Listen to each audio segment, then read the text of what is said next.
Take a look at the old man beating up the wrong guy. Oh man, wonder if he'll ever know. This is the best-selling show. Is their life on more? Hello and welcome to the first Hooligan Report episode for 2016. I'm joined by some regular faces in Cruyff. Yeah, hello. I'm also joined by Cooksen. How can you see our faces?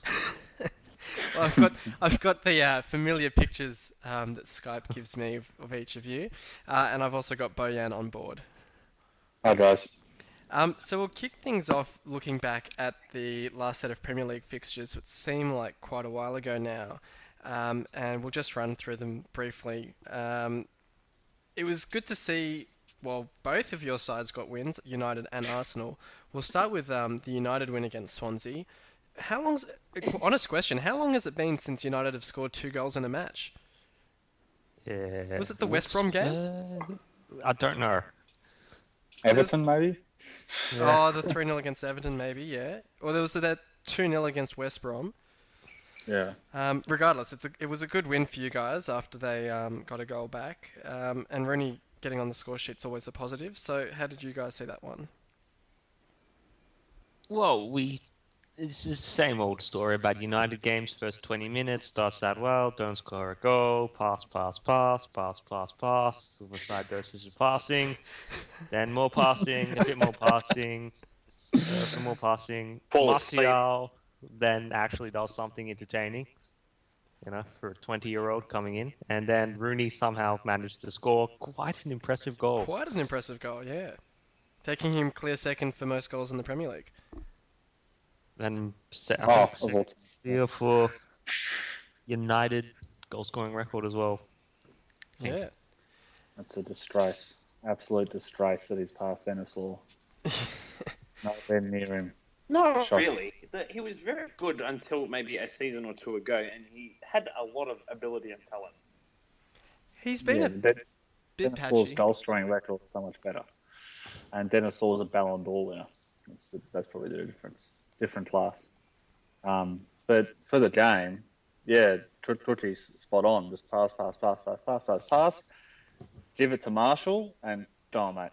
Just do something out of nothing. So all our attacks just come down the left now with the occasional bit of Ashley Young magic, dare I say, on the right from time to time, sporadically. But yeah, Marshall was best on for us again, as he has been for most of the games this year, and deserves his goal. Bullet header, which is good because we haven't really seen that from him. Not that United crossed the ball. And yeah, Rooney, an instinctive finish. By no means am I saying that he's anywhere near being back with that kind of goal. That was instinctive, which is good. Hopefully he can keep it up, but I have my doubts. And just on Swansea, another pretty disappointing loss for them. I mean, that's against both the Manchester sides now. They've drawn level only to lose the game in the end. And they've appointed Curtis as their permanent manager for the rest of the season, which doesn't inspire a lot of confidence, to be honest. And they're in real trouble of going down. Yeah, Swansea in big strife. They're just looking all sorts. Just nothing really appears to be working for them. And need a striker. That's their major weakness. They've got a couple of creative players in there. For some reason, John Joe Shelby's fallen out of favour massively there. I'm not sure what's going on. He was winning a few England caps at the start of the season, but he's dropped off and been dropped. And I think Newcastle is sniffing around him. Oh, it's just what they need. Underperforming, lower tier Premier League midfielder. But yeah, they've got enough creative players there with Andre Ayew and that, but he's not a striker, he's a left winger. They need a centre forward in January, and if they don't get one, then they probably deserve to go down. We can talk about it a bit more in the transfer rumours a bit later on, but I think they've been linked to Andre Gray, who's currently at Burnley, but I'm not entirely sure on the rules. You guys might know better than me, but he played games for Brentford at the start of the season before transferring to Burnley. I'm not entirely sure if he can play for a third club, because I think I saw that somewhere, but it might be... It's correct. Yeah. Yeah, so that might not be an option for them, but it'll be interesting to see who they go after because I agree they definitely need a striker. We'll move on then and chat about Arsenal's win over Newcastle just by the odd goal. Cruyff, did you catch any of this game, and how did you see Arsenal in this one? I did not see any of it, no, because I was busy that weekend. But it's good to see we won and kept up the momentum.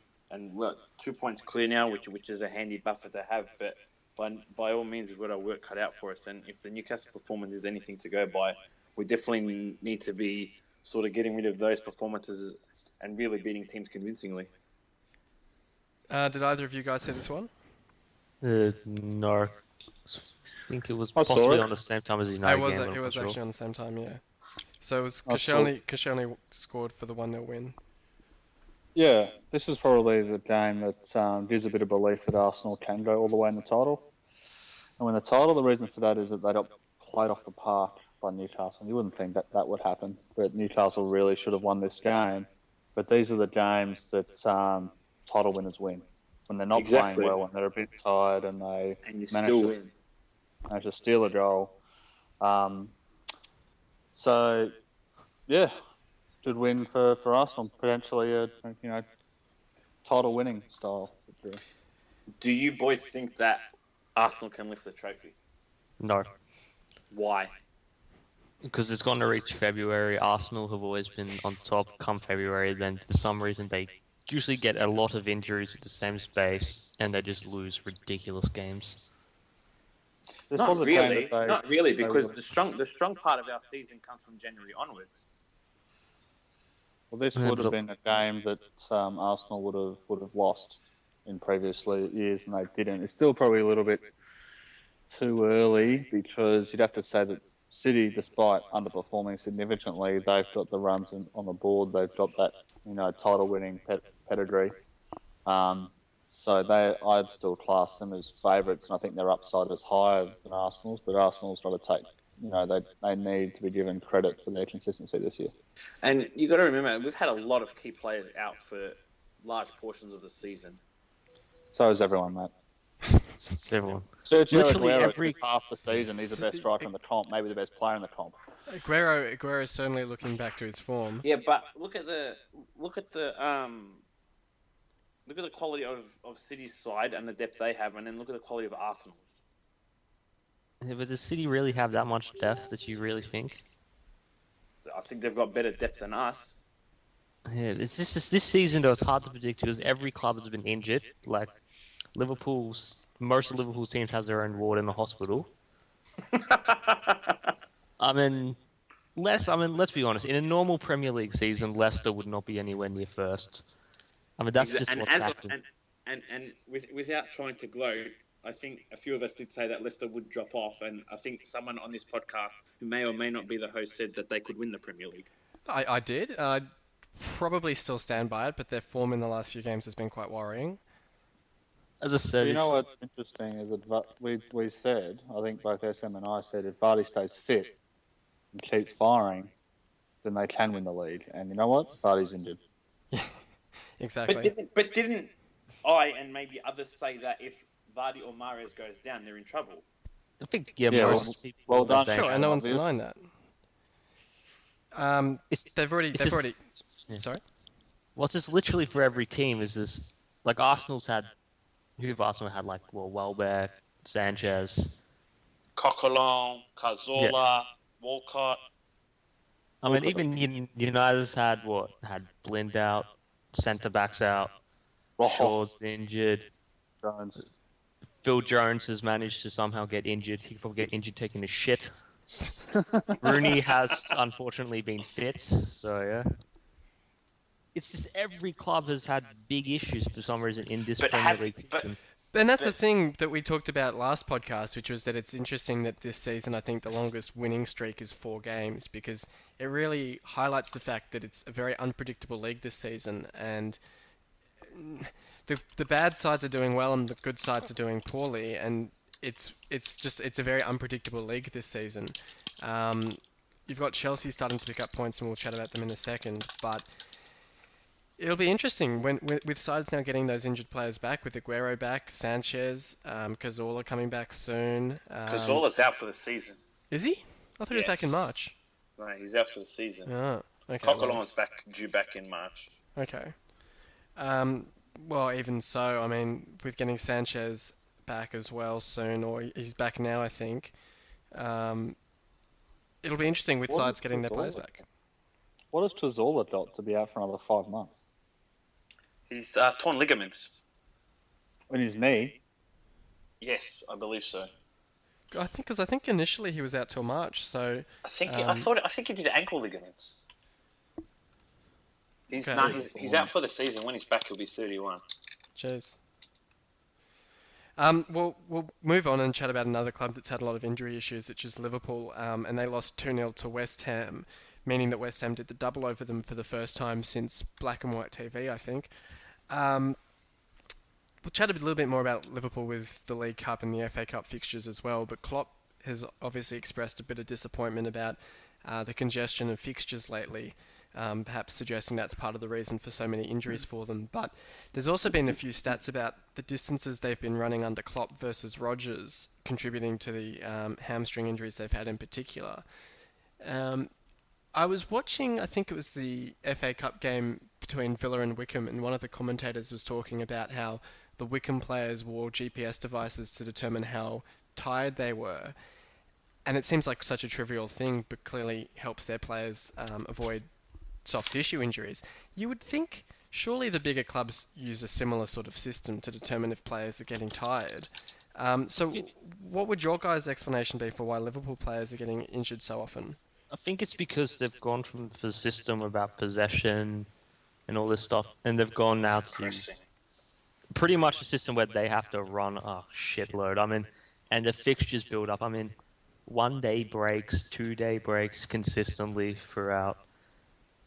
I mean, it's really, you really have no time for. It's pretty much what all foreign managers have said. I mean, Wenger's has said it. They need a break. I mean, Mourinho said it. Van Gaal said it. I mean, Johan Cruyff came out and said there's not enough room for training to introduce new things. It's just game. I mean, that's got to contribute. It's just there's the English style of play, and it's just really what you need to play because you can't really introduce anything new or different because of injuries. It was interesting. I mean, I half expected them to score an own goal against Exeter just to avoid the replay. But Klopp's comments after that game were quite revealing in terms of what his opinion was of the fixture build-up. But what did we make of this game in particular with West Ham getting the win? How do we see West Ham performing now, especially now that Pyatt should be fit for them? Will they sort of push back up the table? I think so. I mean, he came back and scored the other week, in the last match he played in, didn't he? On his return. I think he might Yeah, have. I'm pretty sure. I mean, it's obviously he's had a long layoff, but if he's coming back in and scoring first game, he's bounced back rather well, and that can only mean good things for West Ham. So we'll talk about the Leicester draw with Bournemouth just briefly because we have just mentioned their title chances. Vardy's out for I think it was 10 days or something, so he might well be fit for the next set of games, but they haven't scored in 3 games now, and they're kind of dropping a little bit behind Arsenal. Is it sort of almost lights out for them in terms of a title challenge, or are they still well in the hunt? I think they'll drop off. Yeah, they'll drop off. I mean, they just... Let's be honest. The teams with the better players will tend to play better over a 38-game season. I mean, how many times... I mean, we said the same about Southampton last season. Like we They said, need that striker. their chance to win the league, all this, but they drop off. They need to go and invest in a striker, big time, just as much as Swansea do. I mean, the last potty we did was saying, well, without Vardy, they're cooked. They need to go and buy someone in a similar mould off the bench or his backup.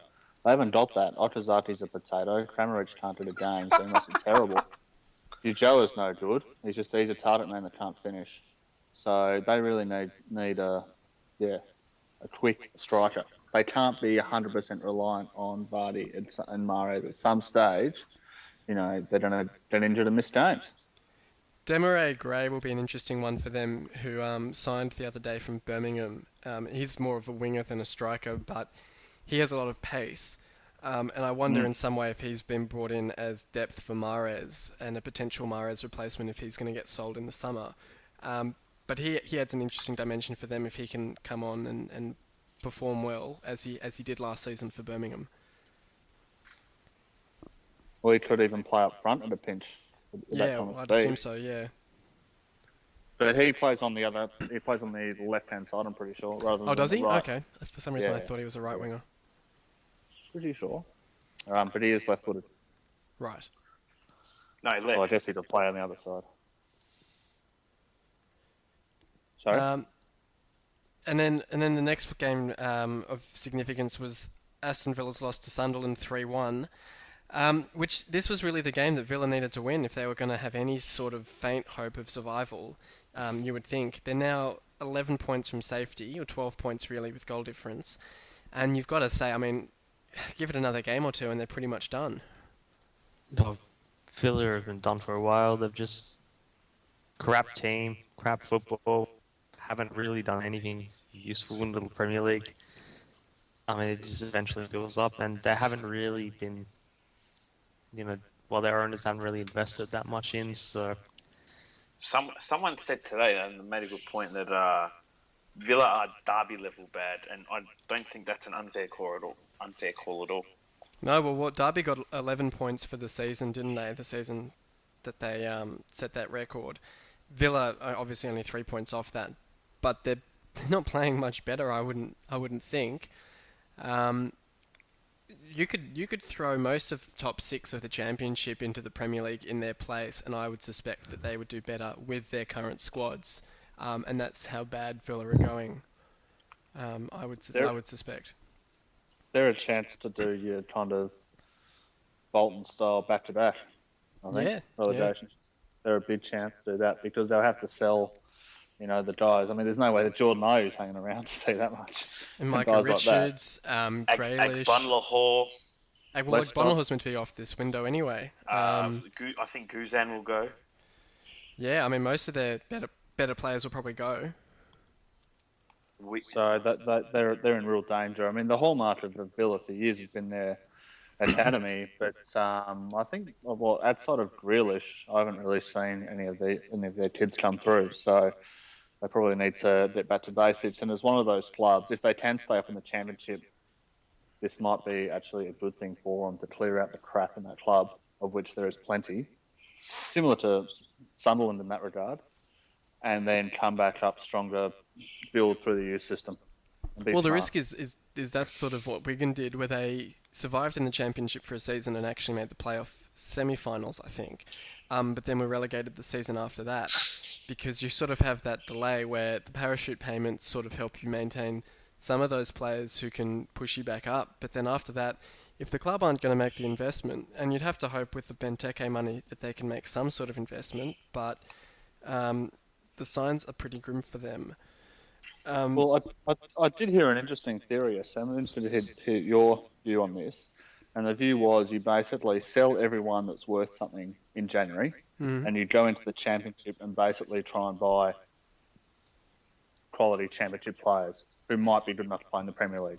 So you might go and pinch someone such as yourself and Brighton, and pinch a couple of their better players and just set yourself up so next year you're going to be a upper mid-table side, and just do it now rather than do it next year when you're desperate. Well, yeah, so the suggestion being that they would have more currency if they sell them now because they're not in a must-sell position.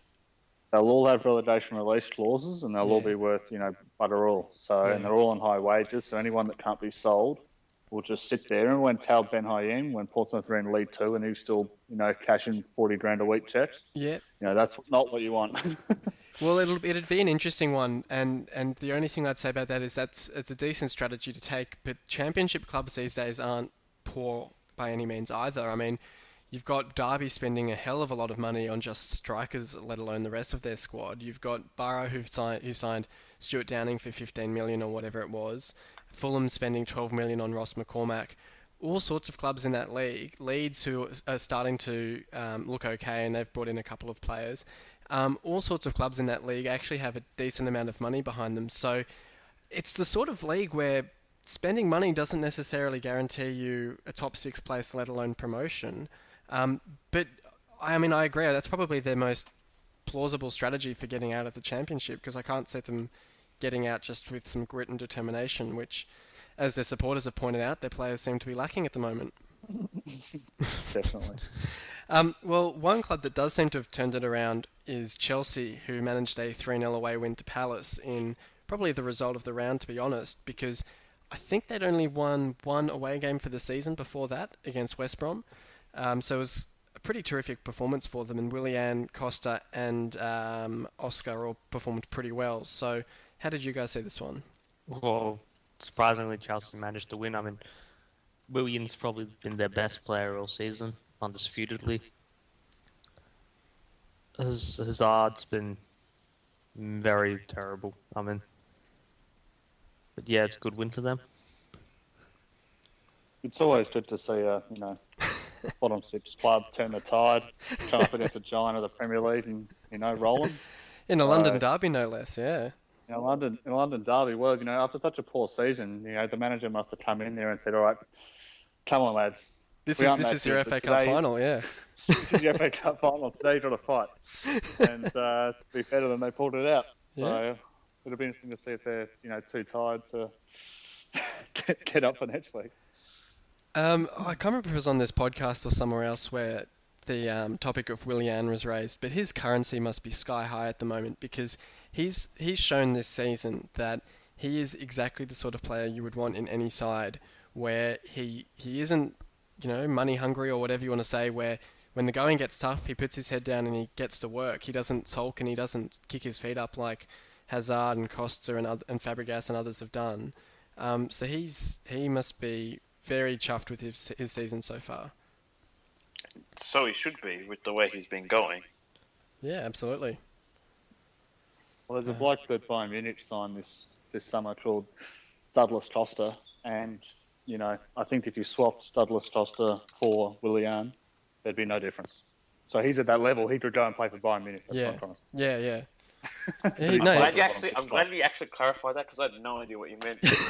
I thought you were talking about their attitudes, but no. He's had a terrific season. His set piece delivery and his general play has been, if it wasn't for him, Chelsea would be in the relegation zone, and I don't think that's an overstatement. They might be on the same points total as Villa. Well, I wouldn't put them far off it. We'll move on now, though, and chat about just briefly the cup games, because there's been quite a few of them midweek, and we'll start with the League Cup semi-finals between Liverpool and Stoke, and Everton and Manchester City, with Liverpool getting a pretty decent away win against Stoke, and Everton coming up trumps at home 2-1 against Man City. Could we see an all-Merseyside final? Definitely. So Man City, any chance of overturning it in the second leg? To be honest, I don't really think Man City gives a crap about this competition, to be honest. They've played a pretty full-strength side so far. It's surprising they're paying such a full-strength side. Yeah, and they did it again in the FA Cup. We're just like, it's a youth competition, just play the youngsters. Yeah, but I mean, that's what I'm saying. Man City aren't doing that. They're playing, Aguero and stuff all turned out in this game, I think. And against us, I remember in the previous round, they had a pretty full-strength side as well. I think they had Caballero in goal and Bonney up front, but Bonney was only there because Aguero was injured. So I think Pellegrini's even said, they're going for that unlikely quadruple. And are they facing Barcelona in the Champions League? From memory, I think they might be. Oh no, they've got Dinamo Kiev, aren't they? Yeah, Arsenal's got Barca. They're still going to inevitably face Barca, and they're probably going to get smashed again. So you guys think maybe an all-Merseyside final? It's possible, but I mean... Yeah, obviously possible. I reckon not. Stoke. It's not going to be Hull against bloody Aston Villa in the final. SM. Yeah. Hull only lose 5%. Chance of it. There's a what? We'll say that. There's a 25% chance of an all Merseyside derby. Oh, I'd put it higher than that. They've both won their first legs. I'd say maybe 60%. Well, but mathematically speaking, there's only a 25% chance. Well, okay, we can quibble about mathematics. I think Liverpool with the away win and Everton already with a 2-1 advantage over City. I think going away to City, that will be an interesting game to see whether they just sort of sit back and hold what they've got, or they go for, another goal to sort of kill it off. But I think that'll certainly be the interesting tie. I'll go with Man City Stoke. Both to dead up. Yeah. I think City will crush them. Because Yeah? all they need is either a decent game. I mean, City it's like round hole square pegs. But all they need is they've got 3 or 4 genuine stars of world football on their day. And they just need one of them to get going and they'll win comfortably. Whether it's De Bruyne, Aguero, Yaya, or Sterling on his day. They just need one of those guys to fire. In fairness, they've been pretty poor away from home, so the fact that they got that goal is a pretty valuable goal for them. So yeah, if they do get up at home, it wouldn't be surprising. So I won't say it's a certainty that it'll be an all Merseyside final, but I'd lean towards that at this stage. Come on, Stoke. We'll touch briefly on the FA Cup now, and there were quite a lot of games, so we won't go through most of them. But probably of the results, the most significant was Exeter getting the 2-2 draw with Liverpool that we've already touched on briefly. Liverpool's side in that game was as inexperienced as I've seen it, and it was obviously great to see Aussie Brad Smith getting a goal. How did you guys see it?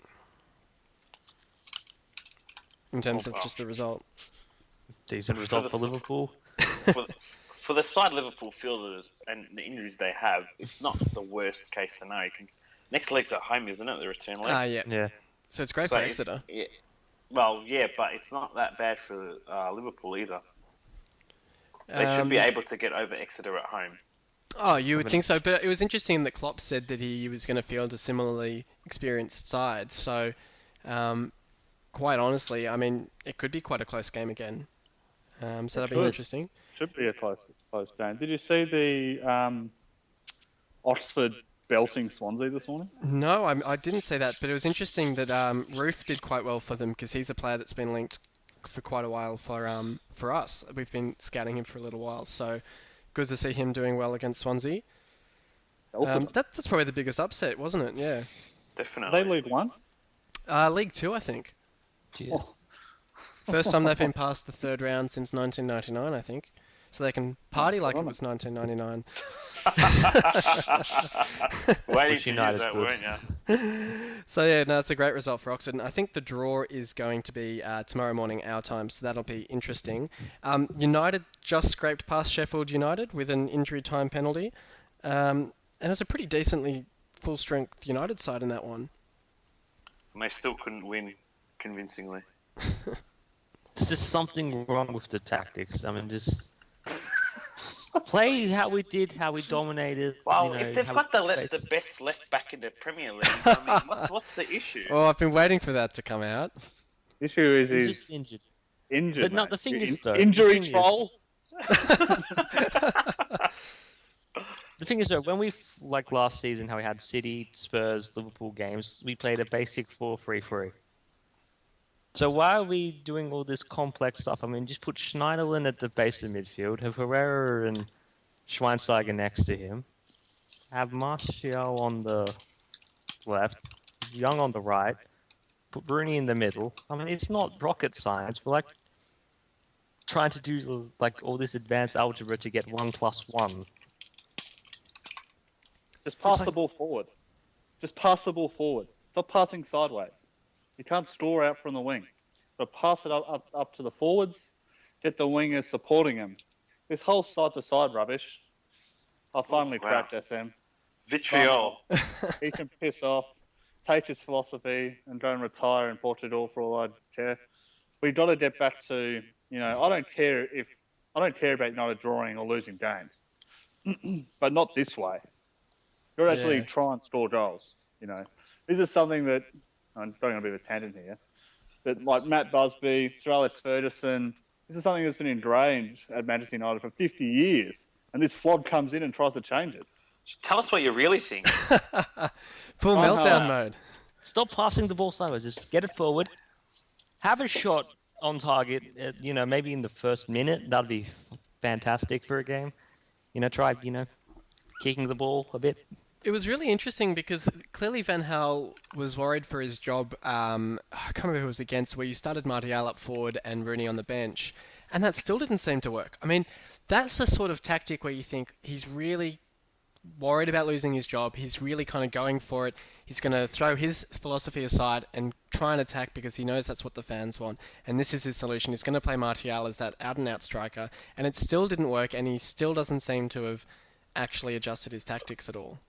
Because we don't have we're playing Juan Mata as a winger. I mean, Juan Mata, lovely bloke, but he's just about as strong as a wet tissue. He looks like a 10-year-old with a beard playing football.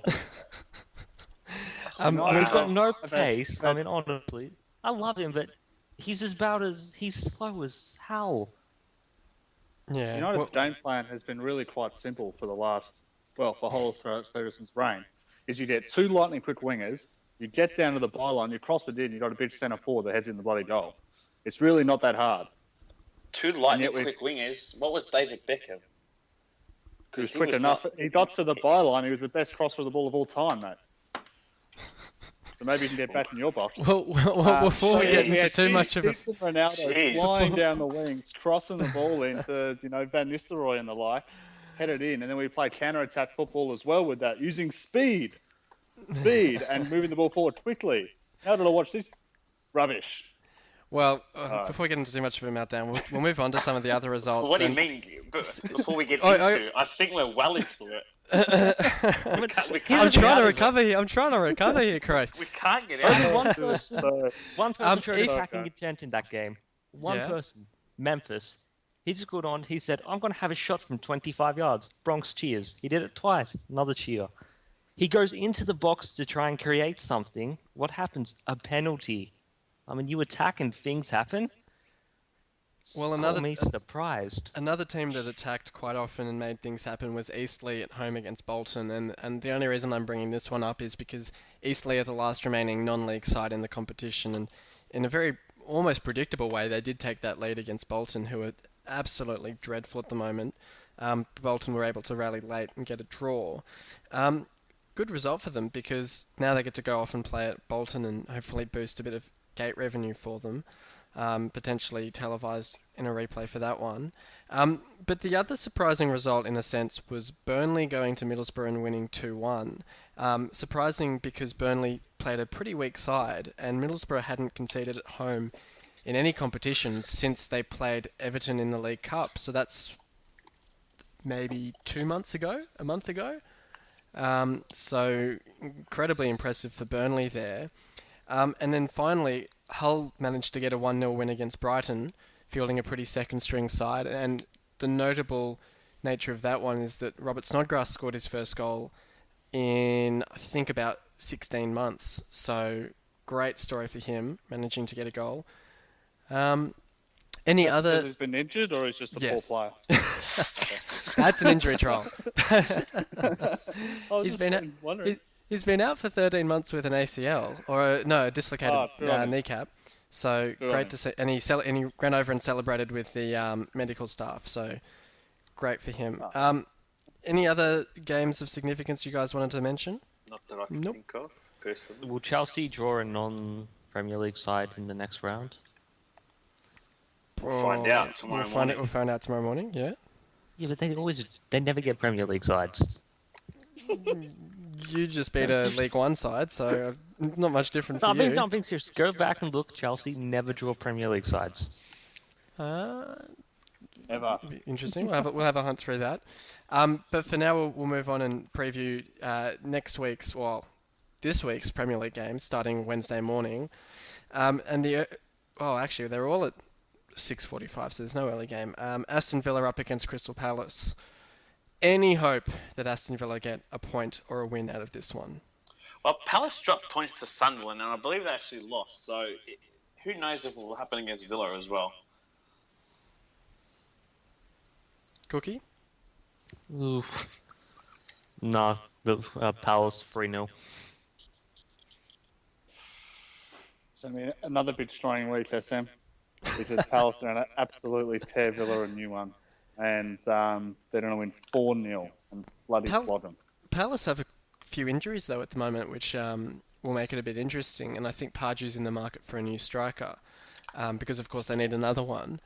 But I think Balassi and Wickham and a few others are still out injured. But, yeah, I can't really see Villa getting a result in that one. Probably 2-0 to Palace, maybe 2-1.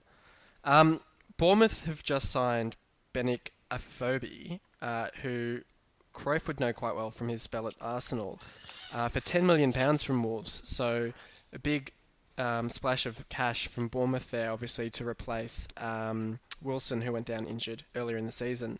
And Afobe's got a pretty decent scoring record, so he could be quite an astute signing for them. They're at home to West Ham.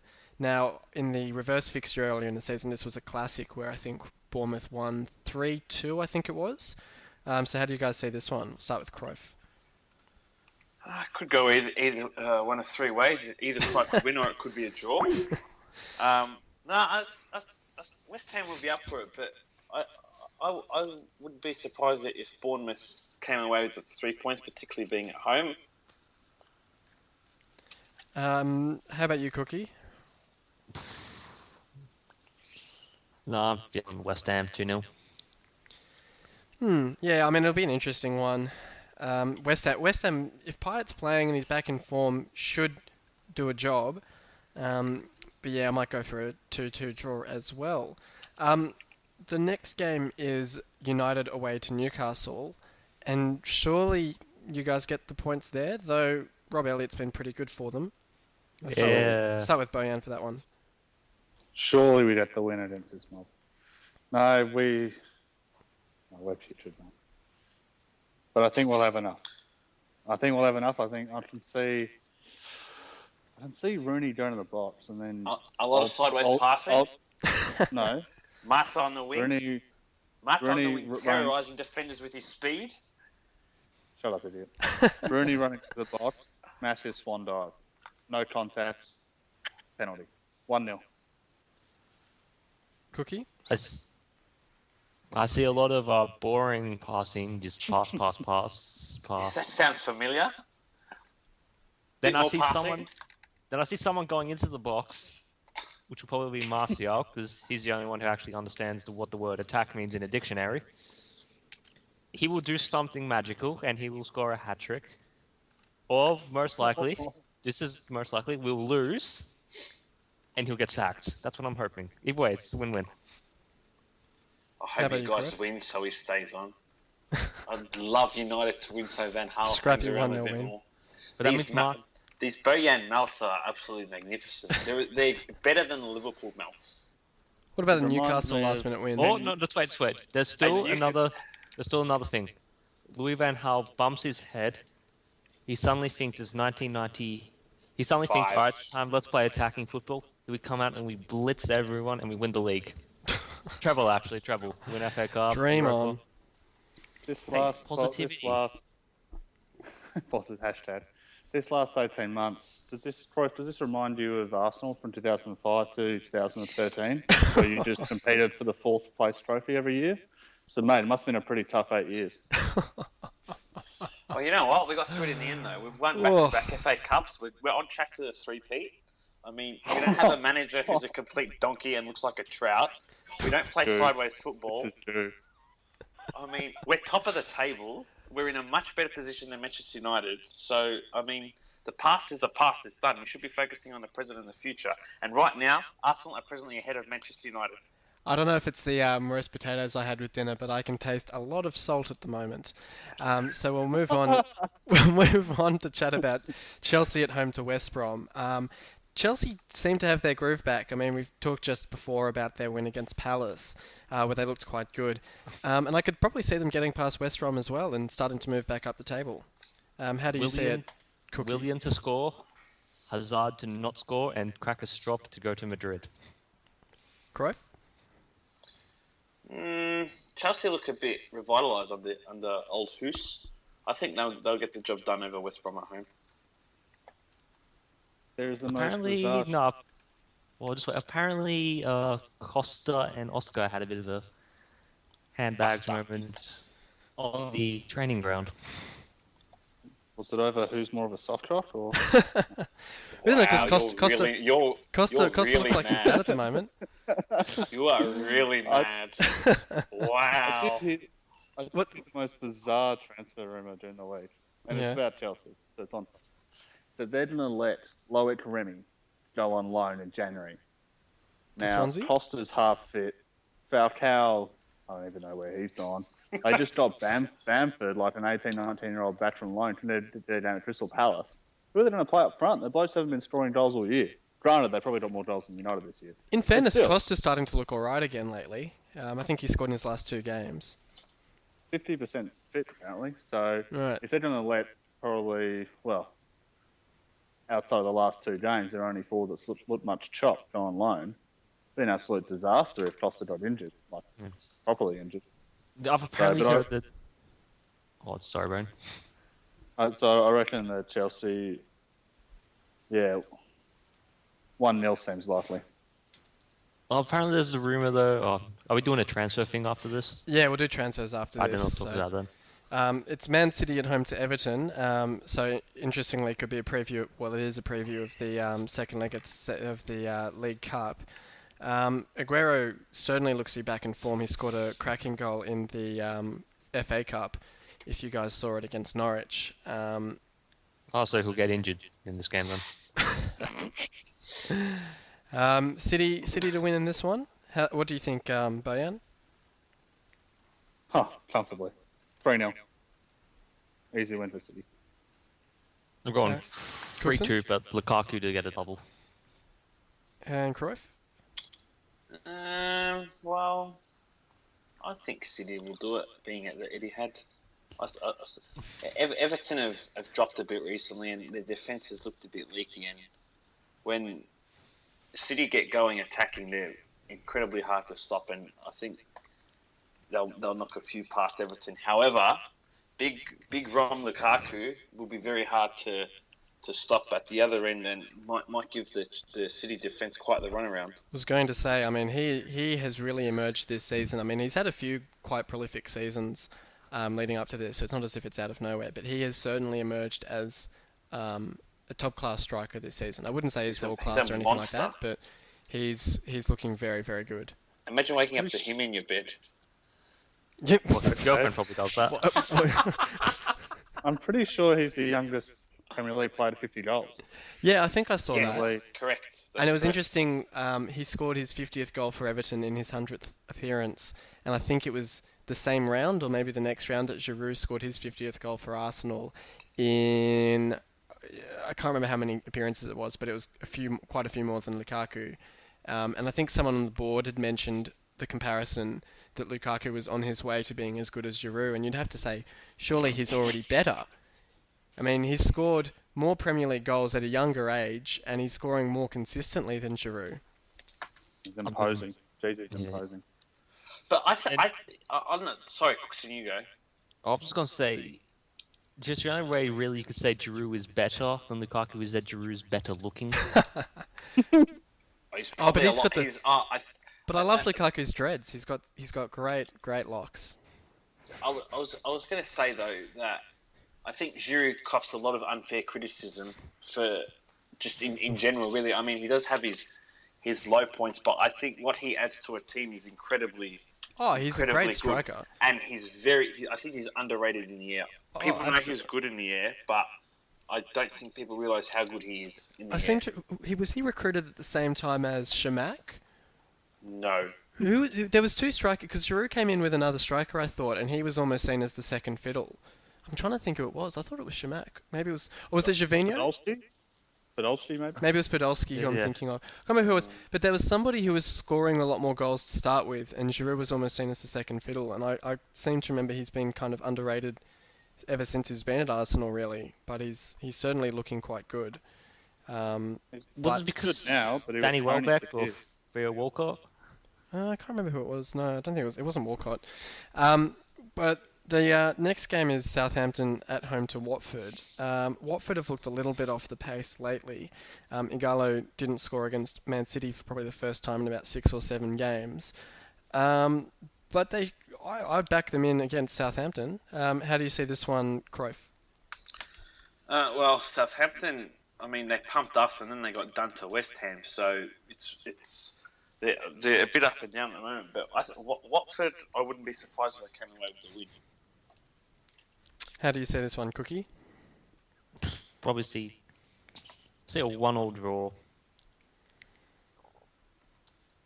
Watford were good in their last game. They were a little bit stiff, so I reckon that they'll get back in form. And I can see them winning 3-1. Southampton have been sneakily poor, and Ronald Koeman has fallen out with pretty much the whole club because he gave them a massive spray last week, including Bazali criticising the youth academy. They're trying to tame the youth academy. Yeah, that was a bit strange. So he might be feeling the pressure a little bit.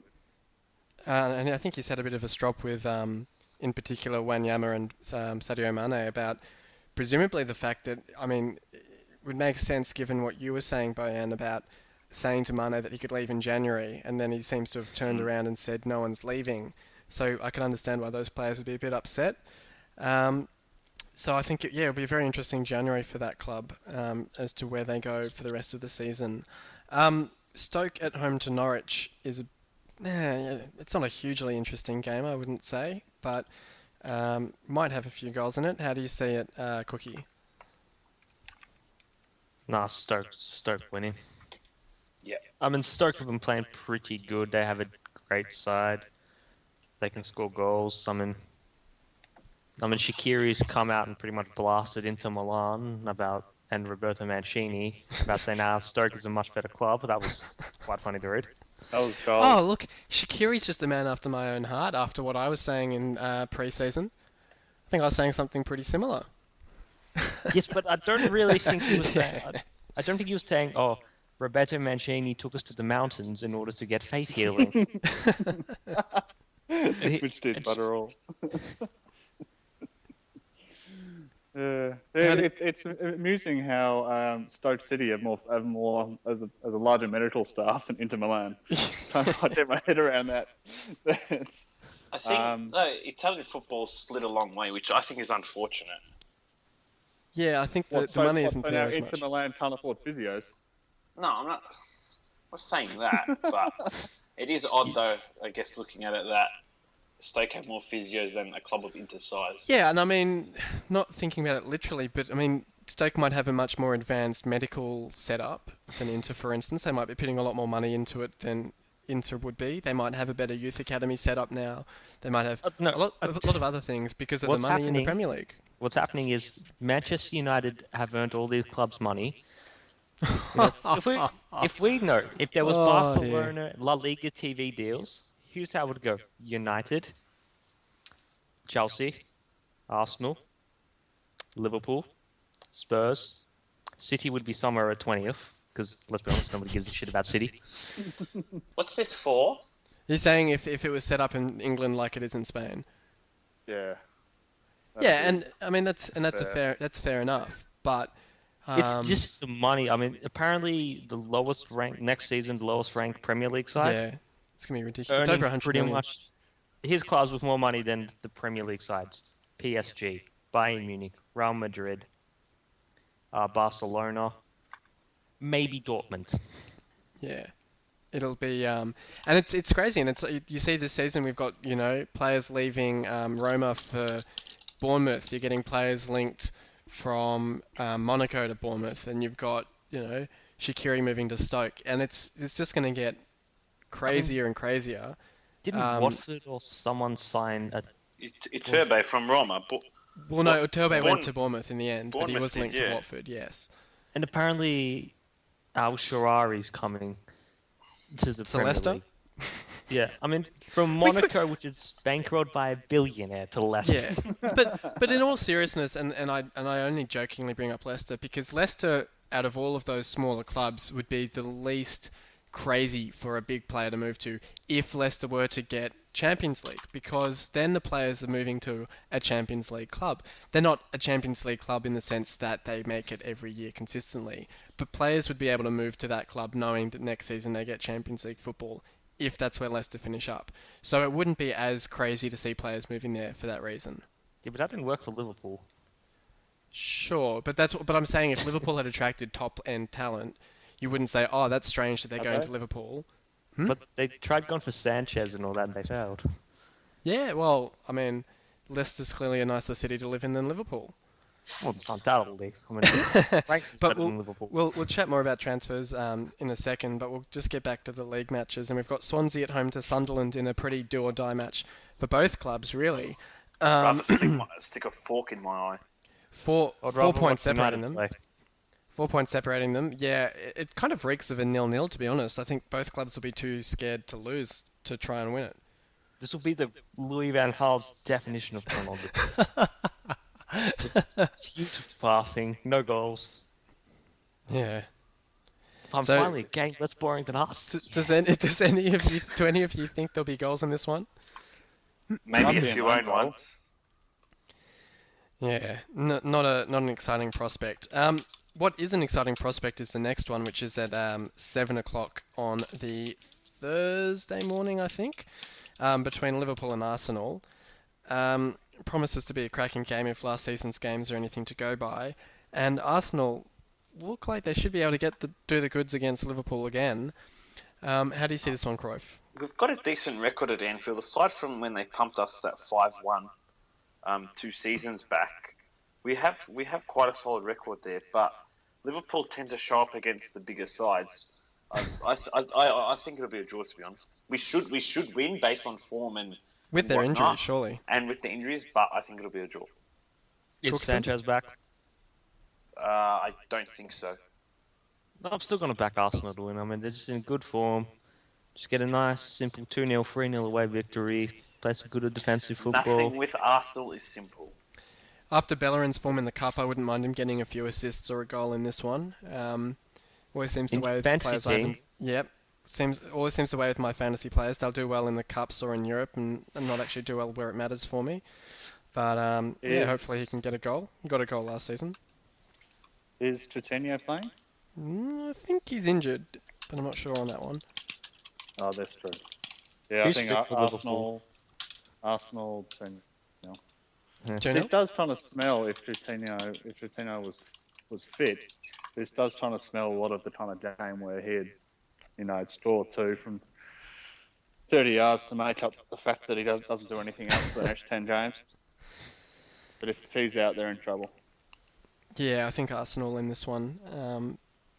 I would say comfortably, to be honest. I think 2 or 3-0, just like the game last season. But that's certainly probably the game of the round in my eyes. Spurs against Leicester in a repeat of the recently played FA Cup game. So I reckon Leicester might have just stayed down in London for this one.